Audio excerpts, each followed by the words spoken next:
Muchísimas gracias por la hospitalidad, por la invitación y por el esfuerzo que ha significado esta visita. Muchísimas gracias a todos. A varias preguntas queríamos y queremos darles respuesta esta noche. Preguntas como, por ejemplo, ¿qué es la patria? ¿Qué es el amor a la patria? ¿Qué es lo que amamos cuando amamos a la patria? ¿Cómo quiénes o a imitación de quiénes deberíamos amar a la patria? ¿Qué cosa es en suma eso que seguimos llamando con orgullo argentinidad? Y si eso que seguimos llamando argentinidad todavía existe. Vamos a ir por las respuestas a estas preguntas esenciales. Pero las circunstancias que son del dominio público nos obligan a hacer algunas aclaraciones previas. Primera aclaración. Los indios no son aborígenes, sino que son inmigrantes.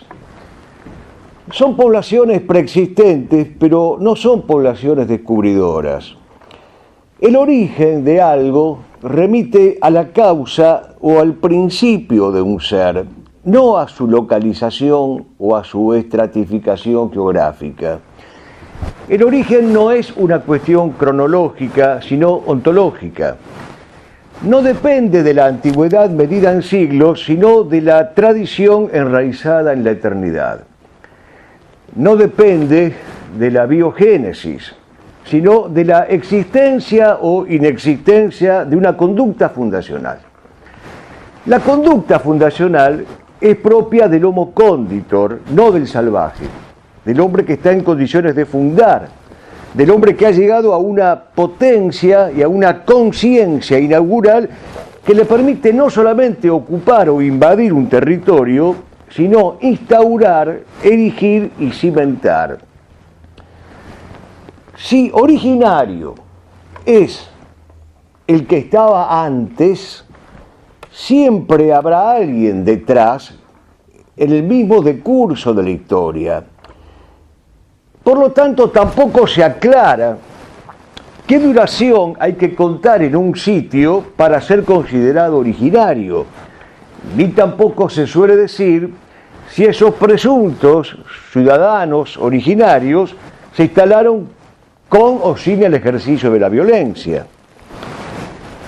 Es racismo discriminador de la peor especie sostener el reduccionismo de que el originario es lo antiblanco y lo anti-hispano criollo, lo incontaminado de toda presencia hispano criolla. Este modo de ser originario pertenece en realidad al movimiento de agitación racista antiblanco.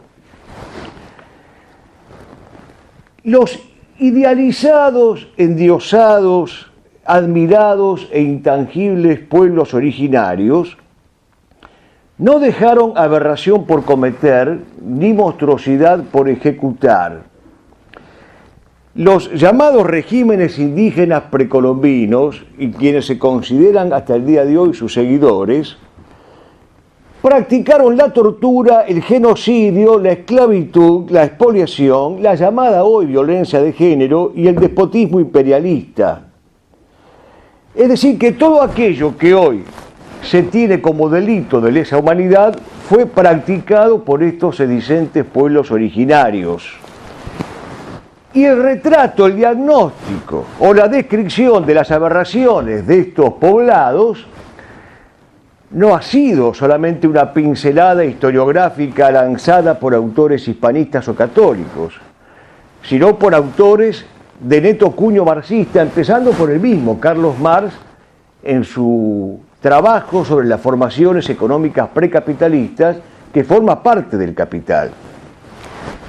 Esto prueba, por lo tanto, la doble moral, el doble discurso y la hipocresía del relato oficial, del fariseísmo histórico oficial.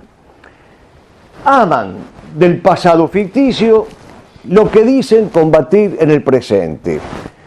admiran de la mitología indigenista que ellos mismos han construido lo que dicen repudiar de la realidad actual. La verdad entonces es que no son originarios ni los indios ni los indigenistas. Los indios porque proceden en su mayoría del continente asiático, llegando a este territorio en sucesivas oleadas. Y los indigenistas porque proceden de las principales usinas marxistas británicas, de los laboratorios de la contracultura financiados por el nuevo orden internacional. Por lo tanto, si no son originarios, ni los unos ni los otros, o nos quedamos sin origen, triste cosa, o reconocemos de una vez por todas cuál es el origen con el cual Dios quiso regalarnos.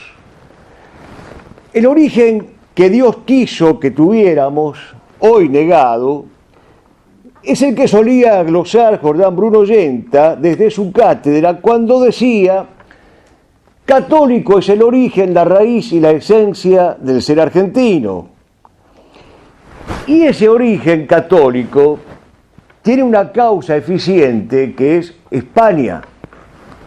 De allí la vigencia de aquellos versos de don Carlos Obligado, cuando mirando a la hispanidad y a la España que encarna la hispanidad y que nos descubre, le dice: oh excelsa engendradora, así engendrada, mi España ascensional, mística y fuerte, señora de la cruz y de la espada.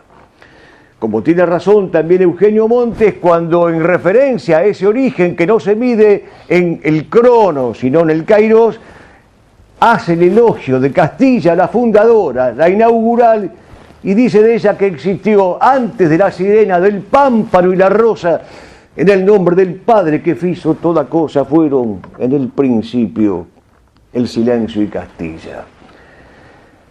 Dar origen, descubrir, es sacar de la mudez, sacar de la clausura, universalizar. Por eso dice bien Alberto Caturelli que el origen histórico de un ser es que ese ser sea develado, que ese ser sea sacado del ocultamiento, del hermetismo, de la mudez y de la clausura, y que se haga patente.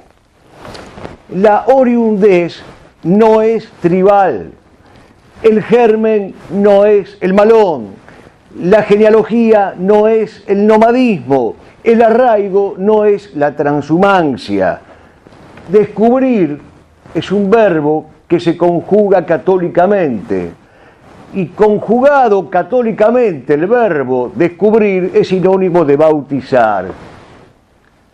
De así que Gerardo Diego dijera, y dijera bien: España, niña perdida y hallada en el templo de América.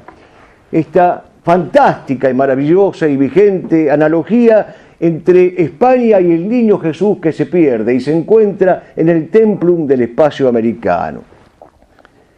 Y aquello otro que agrega Agustín de Foxá, el soneto en las selvas y entre serpientes Cristo, tendrá un octavo día desde hoy la creación, pues navegó la historia por un mar de imprevistos y al azar de tres velas van Fray Luis y Platón. Esto es justamente lo que define la inauguración del ser, la patencia, el quite del velo, de la clausura, de la mudez, del hermetismo. Los que seguimos creyendo en que este es nuestro origen y no otro, tenemos presente que Cristo tuvo predilección explícita por tres apóstoles, Pedro, Juan y Santiago. A cada uno de ellos le dejó algo que amaba con profundidad. A Pedro le dejó la iglesia, a Juan le dejó a su madre y a Santiago le dejó España. Segunda aclaración: por las razones expuestas anteriormente, y no por su supuesta o real localización en territorio chileno y o argentino, es que los mapuches de ayer no son pueblos originarios, por las razones que acabamos de dar. no por razones prioritarias de localización geográfica que pueden ser discutibles. Los de hoy, los llamados mapuches de hoy, son terroristas apátridas, son anarquistas convictos y confesos, son seguidores de aquel movimiento llamado Taquiongoi, que habiendo aparecido en el Perú, se define a sí mismo como la reivindicación de una cosmovisión expresamente hostil al cristianismo y específicamente al catolicismo. La llamada mapucheidad rechaza expresamente la civilización cristiana, los principios, las costumbres y las leyes de la civilización cristiana. Esta mapucheidad contiene una serie de elementos graves que vale la pena considerar siquiera someramente. Son tribus toscamente panteístas, animistas y politeístas. Creen en los espíritus malignos llamados huecufe, que pueden ser combatidos dándoles muerte a sus hipotéticos portadores, que son los huincas, es decir, nosotros. Justifican el canibalismo, que según su mitología los salvó del diluvio. Practican el aborto cuando la madre presume que lo que ha engendrado no es humano, sino un elemento ponzoñoso. Tienen prácticas homosexuales y promiscuas y cometen sacrificios humanos. Incluso en el año 1960, no hace tanto, una machi, o sea, una hechicera mapuche, sacrificó a un niño llamado José, hijo de Rosa Painecurá Marileo, tirándolo al agua después de un terremoto y de una serie de olas gigantes. Esto sucedió el 22 de mayo de 1960 en la isla Huapi, al sur de Puerto Saavedra, en Chile.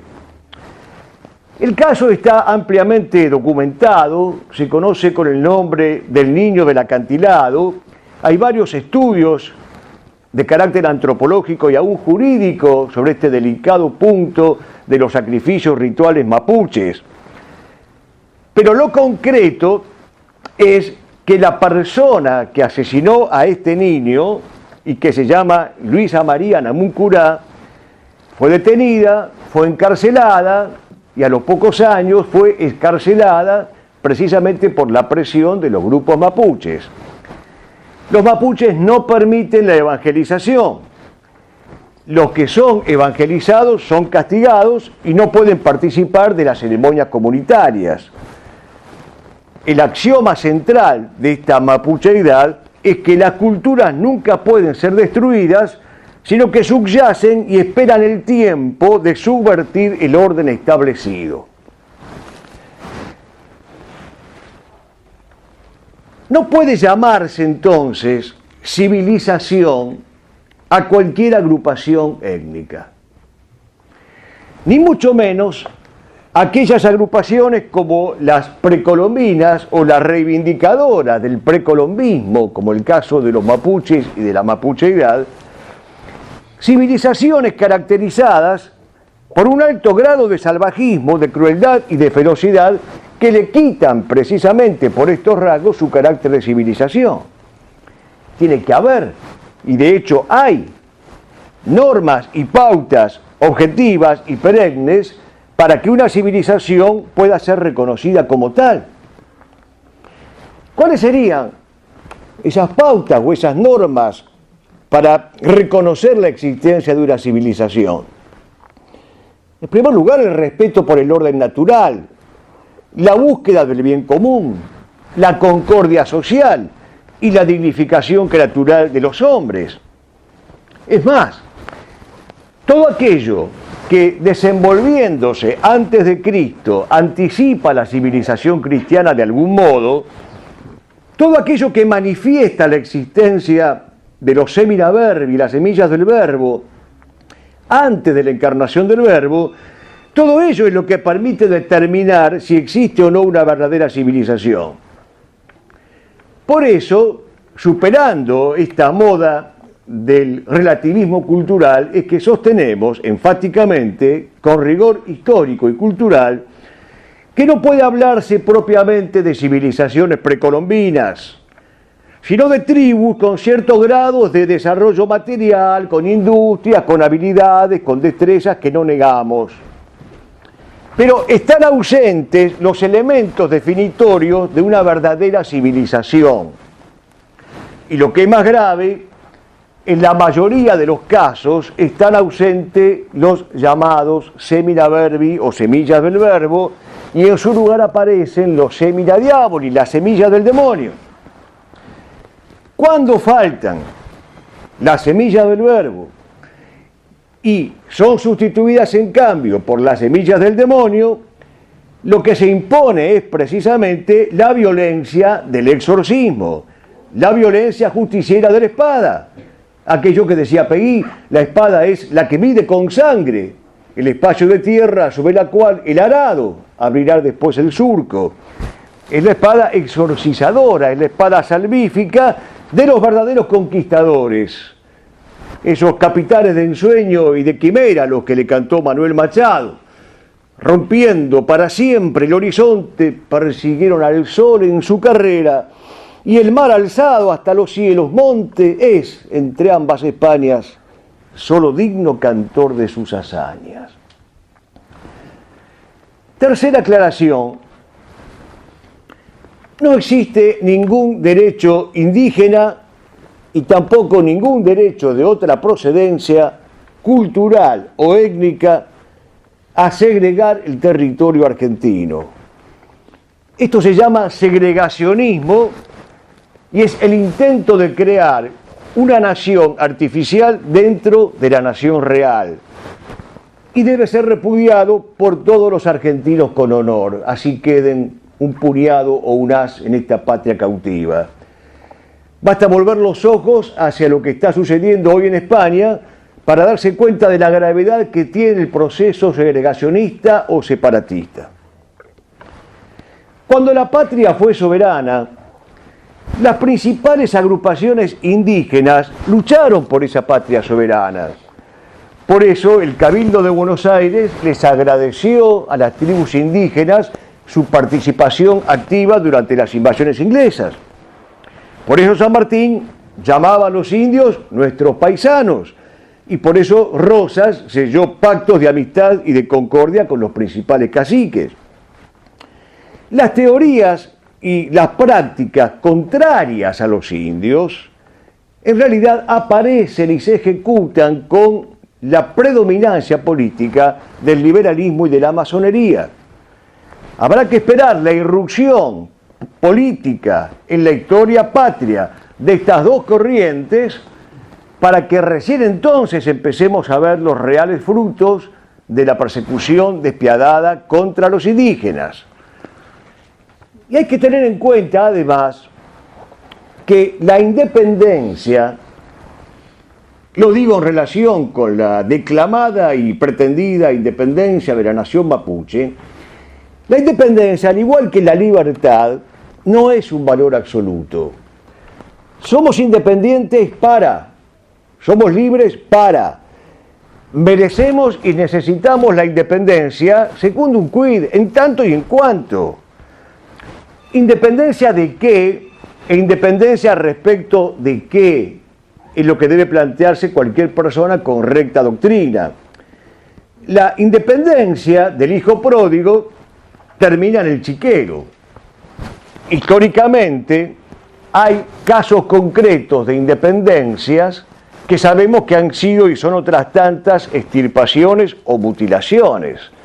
Sin ir más lejos, la independencia del Uruguay o la independencia de las Misiones Orientales, que nos fueron sustraídas y extirpadas de manera violenta, contra natura, contra la ley de la universalidad histórica. Por eso Januzet, en su obra Patria, Nación y Estado, dice bien que la independencia disgregadora de una nación, a expensas de la unidad nacional y de la realidad unificadora de la nación, es una independencia nociva, funestísima, y debe ser rechazada. Cuidado entonces con conferirle a la independencia un valor absoluto independientemente de quienes quieran ser aquellos que blasonen de independentistas. Lo mismo sucede con el famoso principio kantiano del sapere aude, es decir, del escucharse a uno mismo y regirse por la voz autónoma de la propia conciencia, porque este principio kantiano es el que da lugar históricamente y políticamente al concepto de emancipación propio del iluminismo y contrario al concepto de verdadera autonomía y de verdadera independencia que toda la vida ha enseñado el magisterio de la Iglesia. Cuidado también con el llamado principio de las nacionalidades, reprobado en su momento por el magisterio de la Iglesia, pienso principalmente en el Papa Pío XII, porque tanto el principio iluminista kantiano de la emancipación sobre la base del sapere aude, como el principio de las creaciones de sucesivas nacionalidades, son planteamientos de extracción liberal, planteamientos de extracción masónica, tomados en este caso por estas tribus para justificar el segregacionismo o el separatismo respecto del territorio nacional. No existen en nuestra tierra pueblos originarios contra pueblos invasores. En el origen de nuestro ser no hay una tribu y tampoco hay un desembarco de marines.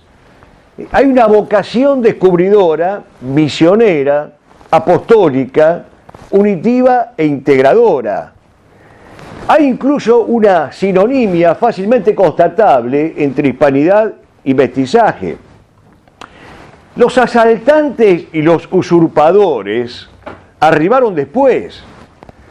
Y entre los asaltantes y los usurpadores, curiosamente, estaban los mapuches, devastadores, como se sabe, de nuestros pueblos tehuelches. La ocupación del espacio soberano debe ser repudiada por todos los argentinos con honor, incluso por aquellos que tengan legítima genealogía indígena. Es el caso del cacique tehuelche, Roberto Chagallo, cuyas declaraciones pueden ser leídas hoy por la red de internet, y que consisten precisamente en denunciar con detalles los miles y miles de indios que murieron asesinados por las invasiones mapuches.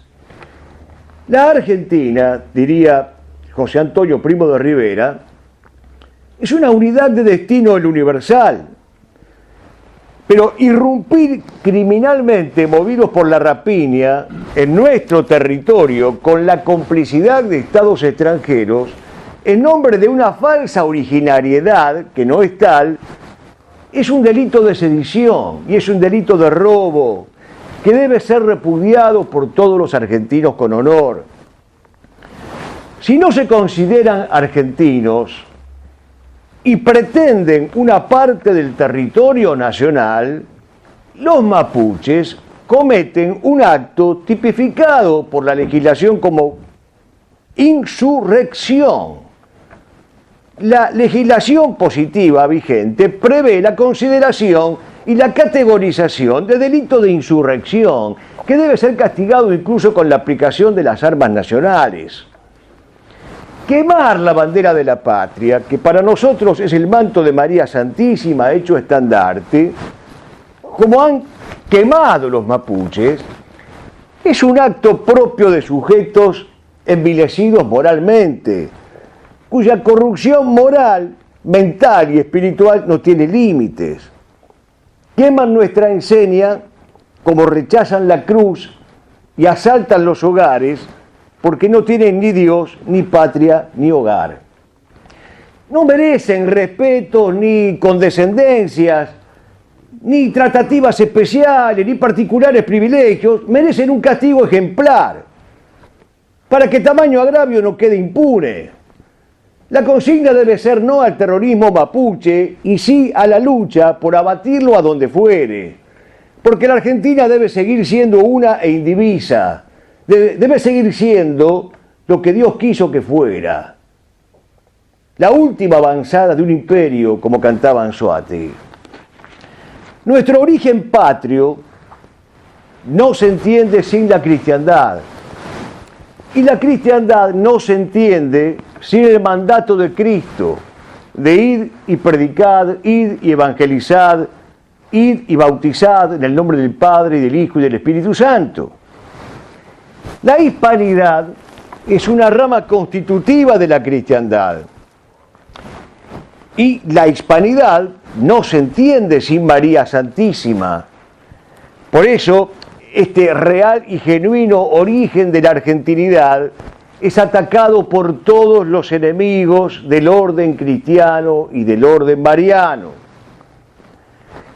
Todas estas realidades que están en el origen de nuestra patria y que son realidades naturales y sobrenaturales, visibles e invisibles, todas estas realidades son las que explican el origen de la argentinidad. Y sin ellas, sin estas altas realidades, el origen de la argentinidad queda reducido a accidentes geográficos y biológicos y se cae en el mero fisicismo u organicismo. Lo cierto es que existimos, fuimos descubiertos, fundados, fuimos gestados, alumbrados, fuimos bautizados, fuimos incorporados a la historia universal. Y esto no por la acción de una tribu, sino por la acción de un imperio. No somos hijos del azar, sino de la divina providencia. Argentina quedó en el santoral de la Iglesia, y esto es haber nacido, esto es existir y esto es tener origen. La línea de nuestro rescate pasa por el punto de su origen. Que la recta de nuestra historia contenga infinitos puntos de claudicación, de desolación y de apostasía, vaya si lo sabemos, si lo aceptamos y si lo padecemos. No está en debate esto, bien que lo sabemos. Pero si no erramos en la valoración del origen, en los principios que nos dieron el ser, la esperanza de una reconquista será posible. Hay en síntesis, y recapitulando cuanto llevamos dicho, hay un origen por defender, por recrear, por vivificar, por regenerar y por restablecer. Y frente a este origen, así descrito y retratado, que no se nos pueda acusar a nosotros de indiferentismo, de cruzarnos los brazos, cuando ese origen está siendo atacado como sucede en nuestros días. Que no se nos pueda decir aquello que dice Marechal ante la patria postrada, caída y enferma: yo no calcé su piel y vestí su costado, no la cubrí de plata festiva para el gozo, ni la calcé de hierro para la grave danza del laurel y la muerte. Yo no restañé la herida salobre de su párpado, ni dije su alabanza con la voz de las armas. Yo soy un fuego más entre los hombres quemado junto al río. Que no se nos pueda formular este reproche, ni individualmente ni socialmente. Que seamos capaces de calzar el pie y de vestir el costado, y de cubrir de plata festiva para el gozo, y de calzar de hierro para la grave danza del laurel y la muerte en la defensa de la patria amenazada y cautiva. Y ahora sí, hechas estas aclaraciones iniciales que se imponían y se imponen por las circunstancias, ahora sí es el momento de responder algunas de las preguntas que nos hacíamos al comienzo. En su poema Los Andes, don Leopoldo Lugones nos pide ojos mejores para ver la patria. Podemos mejorar la mirada, podemos limpiar nuestra visión y podemos recuperar esos ojos mejores solo si esos ojos mejores, si esa mirada, si esa visión tiene una perspectiva sobrenatural. Es decir, si somos capaces de mirar sub specie eternitatis, a la luz de la eternidad. Por eso es que abrimos las páginas de la Sagrada Escritura. En el libro del Génesis, allí está definido lo que es la patria. El Señor Dios tomó al hombre y lo puso en el jardín del Edén para que lo cultivara y lo guardara. Y para que cultivándolo y guardándolo fuera feliz en la tierra que el Señor tu Dios te da. Esta es la definición sobrenatural de la patria. La tierra que el Señor Dios nos da para que seamos capaces de cultivarla y de guardarla, y para que cultivándola y guardándola seamos felices en esa tierra que el Señor Dios nos ha dado. La patria entonces es un mendrugo de la creación, es un espacio y un tiempo concedidos aquí como prefiguración de la patria celeste. Nuestra ciudadanía nos viene del cielo, dirá el apóstol San Pablo. La patria es tradición, dirá después Donoso Cortés. Y en bella síntesis poética nos legará Bernardes esta definición. Dios la fundó sobre la tierra para que hubiera menos hambre y menos frío, para que fuera soportable su castigo, para que hubiera menos llanto y menos luto, para que fuera como un inmenso corazón en este mundo. Efectivamente, Dios la fundó sobre la tierra. Ya hemos visto cuándo y cómo tuvo lugar esa fundación por la acción de la hispanidad. Sin embargo, conviene especificar y precisar los conceptos. El día 1 de abril del año 1520, en el actual puerto de San Julián, provincia de Santa Cruz, festividad entonces del Domingo de Ramos, Hernando de Magallanes dio la orden de celebrar la primera misa en territorio argentino, celebrada por el padre Pedro de Valderrama. Si creemos que la historia es cristocéntrica, si afirmamos que Jesucristo es el eje de la historia y que los siglos giran alrededor de Cristo, este es el día en que nació la patria argentina, sin mengua de recordar siempre el 12 de octubre de 1492, cuando se inauguró la gran nación hispanoamericana. Uno es el día del bautismo y el otro es el día de la primera comunión. La historia no se entiende si no es sacramentalmente. Y el oficio del historiador no se entiende si no está emparentado con el oficio del liturgo. Por eso cuando se cumplieron los 450 años de este trascendental suceso, el de la primera misa en la Argentina, el Papa Pablo VI, que gobernaba entonces la Iglesia, remitió una carta fechada el 19 de marzo de 1970, diciéndoles a los argentinos que se mantuvieran unidos alrededor de la Eucaristía,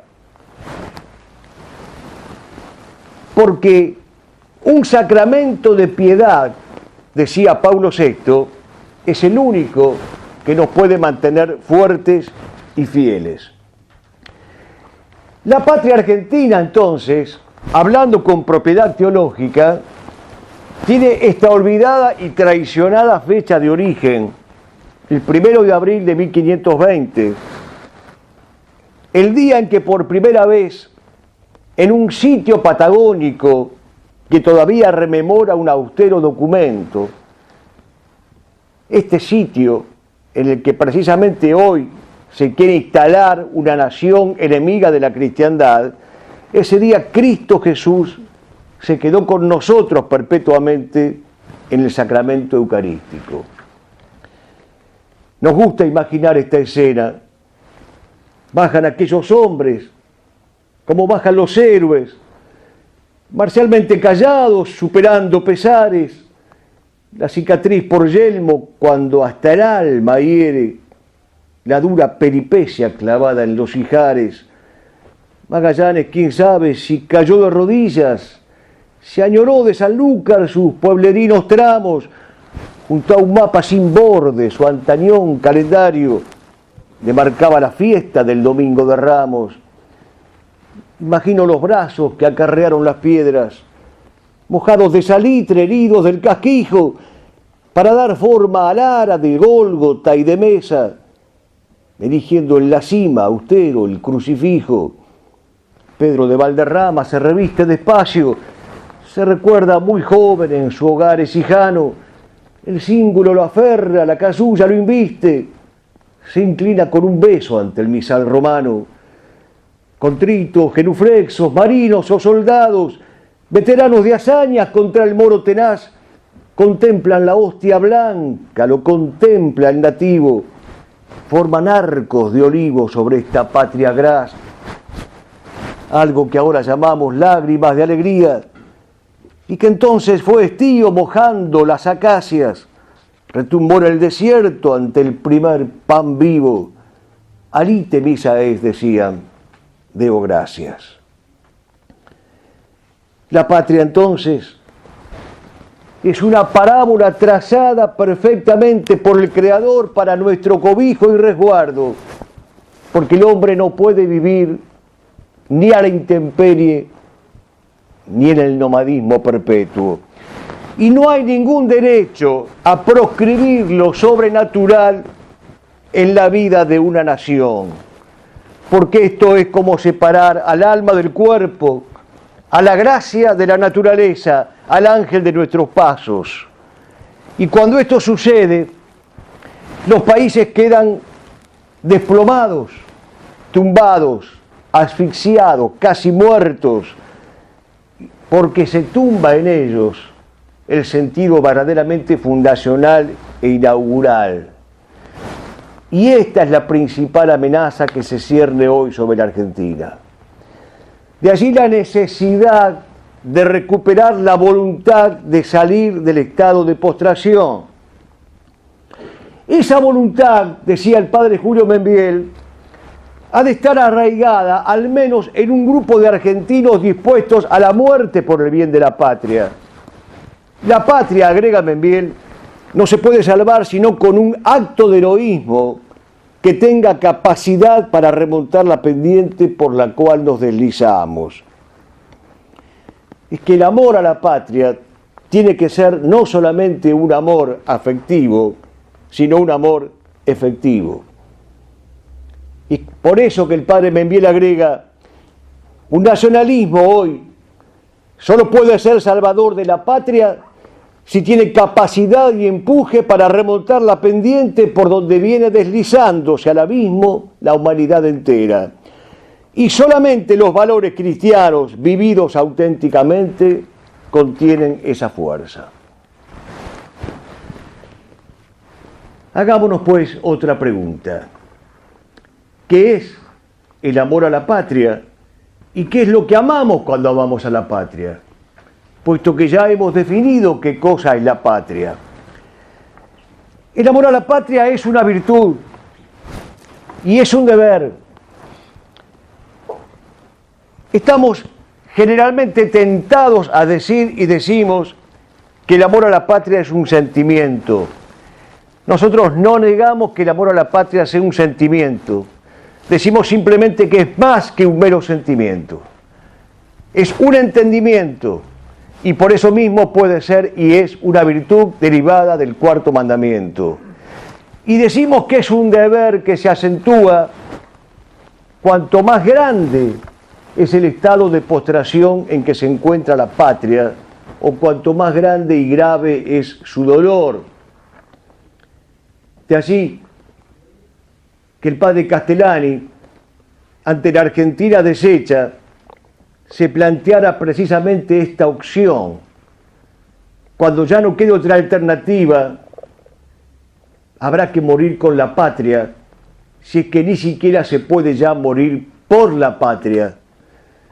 Pero se pregunta el padre Castellani retóricamente, ¿y esta es la patria bella? Y después dicen que hay que morir por ella. Politiqueros y comités, puro grito y trapo, y los partidos están igualitos como por otros, quítate tú que me pongo yo porque soy más guapo. Y la gran farsa de echar los votos, y esta es la patria bella. y después dicen que hay que morir por ella. Y se contesta Castellani, hay que morir lo mismo, si Dios lo pide, por la patria yerma, y dar la vida por la patria enferma en el tiempo que Dios quiera, ahora mismo. Toda mi vida por salvar del abismo a la pálida patria, patria enferma. ¿Qué es lo que amamos cuando amamos a la patria? Por lo pronto hay que decir, y sobre todo en las actuales circunstancias, que amamos su territorio, amamos su causa material, su soporte físico, amamos legítimamente la corporeidad de la patria.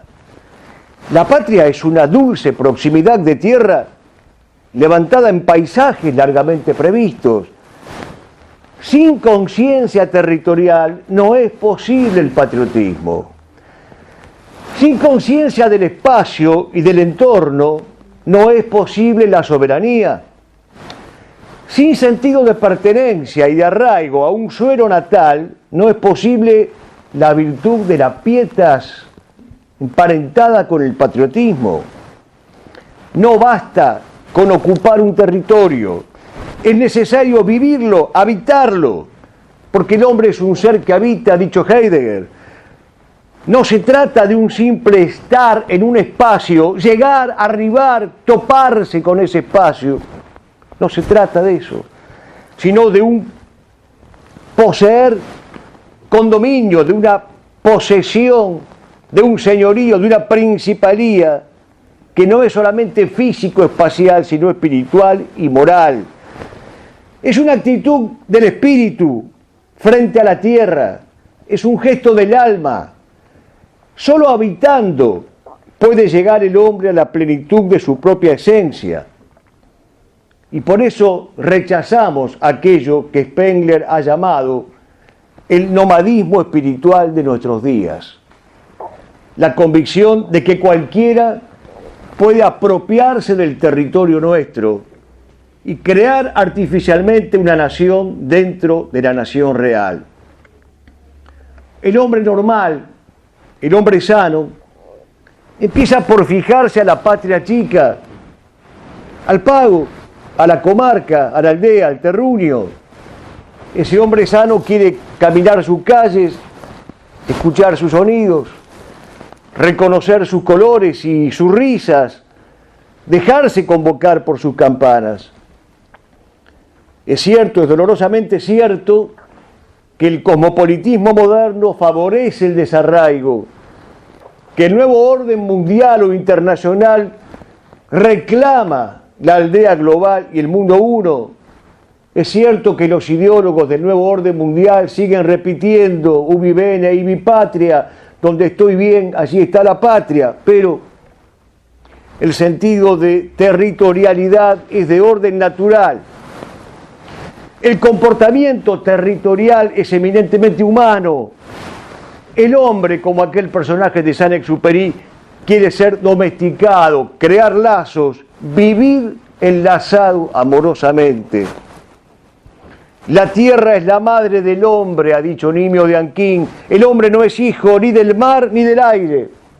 Nace de la tierra, fija en la tierra su morada, funda allí su familia y se confunde con ella hasta la hora de la muerte. El hombre tiene una necesidad ontológica de delimitar su horizonte, de asentarse y de reposar en un ámbito vital y de adherirse a un solar, de tener una posición fuerte en un alrededor. Y esto es lo que etimológicamente significa territorio. Y por lo tanto no puede ser regalado, no puede ser desafectado, no puede permitirse su invasión, su saqueo, su expoliación, su desarraigo, su confusión moral, su cambio de identidad. ¿Qué es lo que amamos entonces cuando amamos a la patria? Pues siendo realistas, la verdad es que empezamos por amar el territorio, y mucho más el territorio despojado. Amamos ese aire delgado que ahueca la puna, si venimos del norte, el río y la pampa, blandos horizontes de agua y pastizales, si acaso venimos del este, los clavos de nieve que muerden la herida que incendia el poniente, si venimos del oeste, y si venimos del sur, allí donde hierven su abrazo dos mares, mezclando las aguas con flores de espuma, la patria diluye sus pies en la bruma, filosa de helados cuchillos australes. Amamos el alma de la argentinidad, pero primero amamos su materia, su cuerpo, su corporeidad, su territorio, y mucho más si ese territorio ha sido usurpado dolorosamente. Por eso que seguimos insistiendo en el amor por las Islas Malvinas. Y seguimos diciendo con Fernández Unzain, yo estoy aquí en el sur, pido con rabia que haya luz en los ojos de los ciegos, que velen los que duermen y se afilen los filos de los dientes y el acero. Ellos están aquí, los extranjeros. Yo digo que este sur nos pertenece, que todo es nuestro, simplemente nuestro, y que hay que defenderlo con las uñas, con la voz, con el alma, con el pecho, o quedar una tarde azul y blanca definitivamente libres, muertos. Una última reflexión se impone esta noche. Existe la argentinidad, existe la patria. Muchos hombres sabios han dado sus respuestas. Poetas, escritores, filósofos, artistas, historiadores, políticos. Pues he intentado mi propia respuesta, que debe ser tomada como la respuesta de un simple argentino de a pie. Un argentino en la planicie y un argentino a la intemperie. El ser que se nos dio en el nacimiento de la patria no está muerto. Tiene personas y sitios en los cuales vivir y sentirse vivo.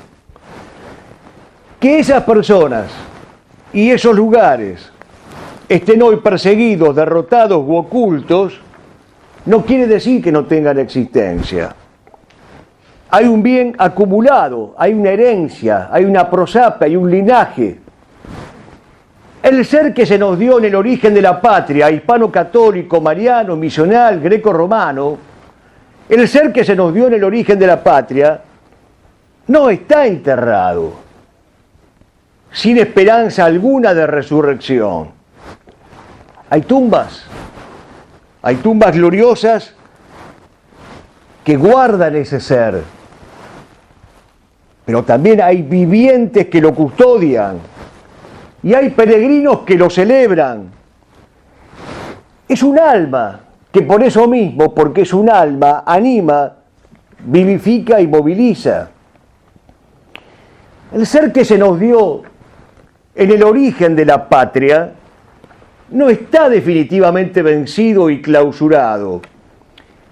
No solamente porque la batalla aún no ha terminado, sino que está pendiente, sino porque hay combatientes que todavía pueden llegar a decir, como el legendario Perro Cisneros, no sé capitular, no sé rendirme, después de muerto hablaremos. Famosísima frase que el perro tomó del general español Palafox cuando le responde al invasor francés.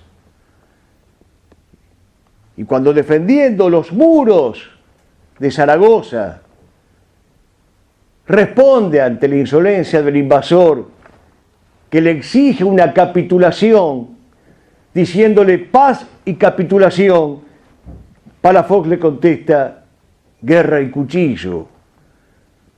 Por eso que Benito Pérez Galdós, en su novela sobre Zaragoza, dice de ella: siempre habrá entre los muertos una voz que se alce y que grite: Zaragoza no se rinde.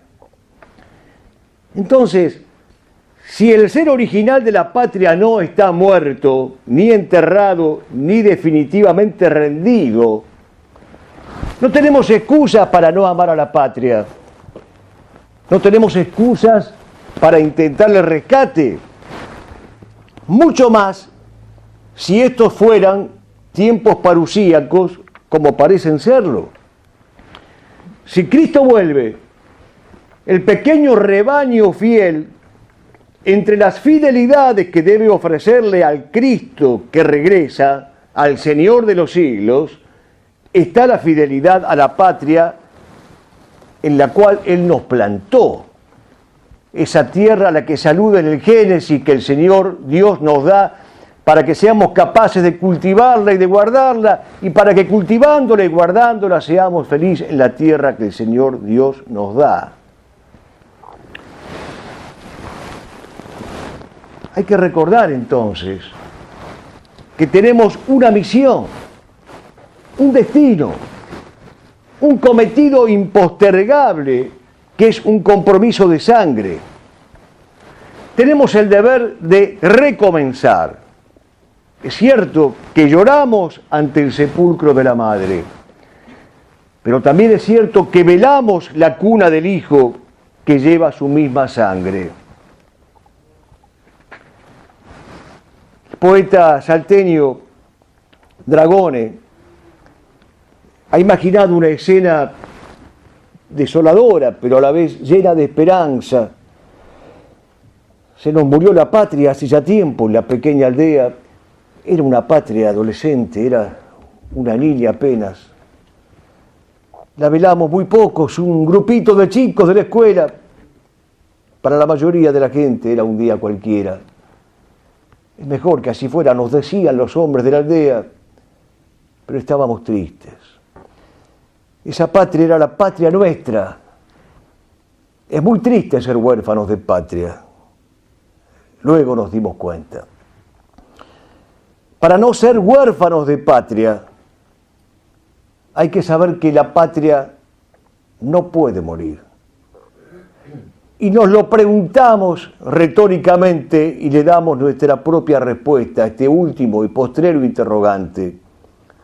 ¿Puede morir la patria como mueren los hombres?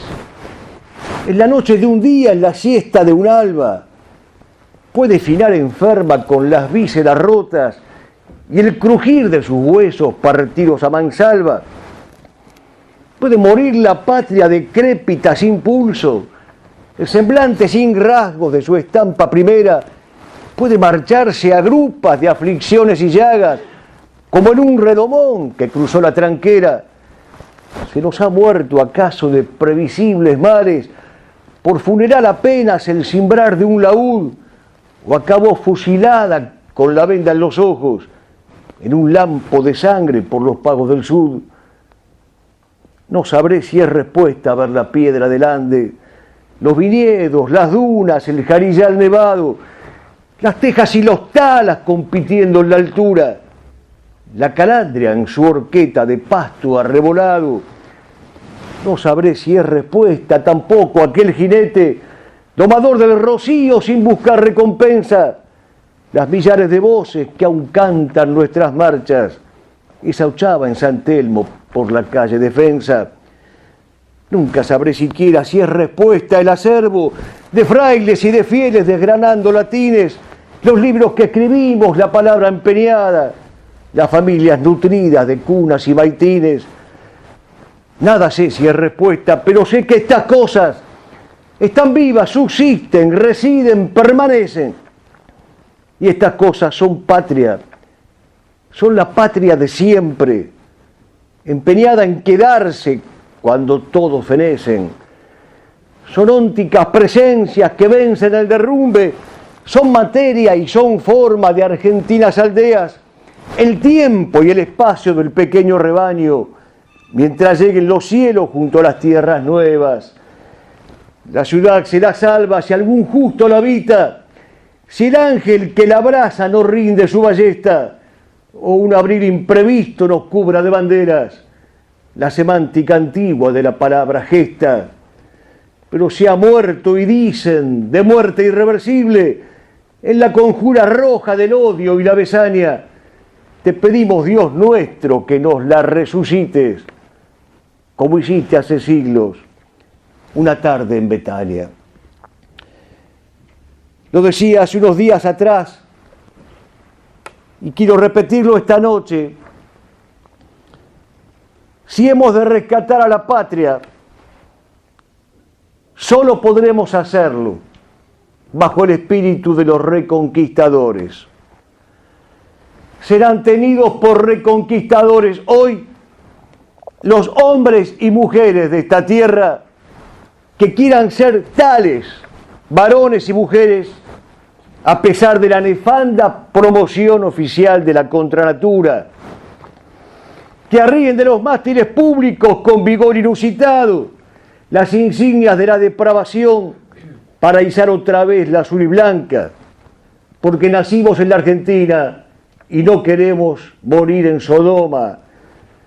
Serán tenidos por reconquistadores los jóvenes que se atrevan a forjar un hogar construido sobre roca, a pesar del libertinaje civil en la materia, al que se agrega ahora el deplorable permisivismo eclesiástico. Serán tenidos por reconquistadores los docentes que se animen a enseñar la verdad, a pesar de las falsedades sistemáticas emanadas del Ministerio de Educación. Los abogados que hagan honor a la justicia, a pesar de los jueces facciosos y cobardes. Los policías y miembros de las fuerzas de seguridad que contribuyan a la paz social abatiendo a los delincuentes, a pesar del garantismo jurídico vigente. Serán tenidos por reconquistadores los trabajadores que sepan que su sudor es simiente y es fruto, y que por eso mismo no puede serle confiado a ninguno de los políticos corruptos de este sistema inmoral. Serán tenidos por reconquistadores los ciudadanos todos que entiendan de una vez que no hay solución que brote de las urnas, de la mentira del sufragio universal, de los recuentos de guarismos, de la trampa inicua del régimen democrático. Los pueblos se salvan cuando son cristiandades, imperios, ciudades católicas, no electorados fraudulentos. Los pueblos se salvan cuando a sus invasores y agentes de la extranjería expoliadora les arrojan aceite hirviendo, no cuando los ungen gobernantes. Si todos nos convertimos en reconquistadores, entonces no podrán doblegarnos. La patria volverá a tener su cielo o quedará la tierra cubierta de cenizas. La patria volverá a tener su honra, su linaje y su estirpe cuando en cada uno de nosotros habite un reconquistador. Y la patria volverá a tener su reconquista cuando le prometamos a la Virgen Santísima dar la vida por la patria y por la fe verdadera. Quede sellada hoy, 8 de septiembre, festividad de la Natividad de María Santísima, esta promesa y este juramento, y quede sellada esta promesa y este juramento con nuestros vivas de rigor. ¡Viva Cristo Rey! ¡Viva la patria! ¡Viva María Reina! ¡Viva!